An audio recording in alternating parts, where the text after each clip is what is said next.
ఈ పూట మనం ధ్యానం చేసే అంశం అదే. ఏంటంటే తండ్రి దుఃఖాన్ని, అందరూ చెప్పండి, తండ్రి దుఃఖాన్ని చూడలేని తనయుడు.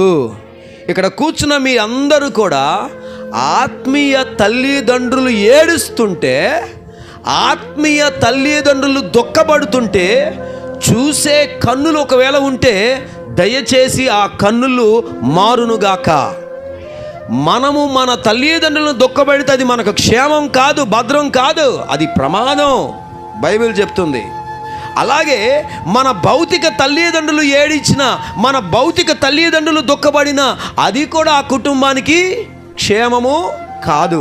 సో ఇక్కడ మనం ఆలోచించినట్లయితే యూదా ఒక మంచి తనయుడుగా, మంచి కుమారుడుగా మనకు కనబడుతున్నాడు. అందరు చెప్పండి, యోధా.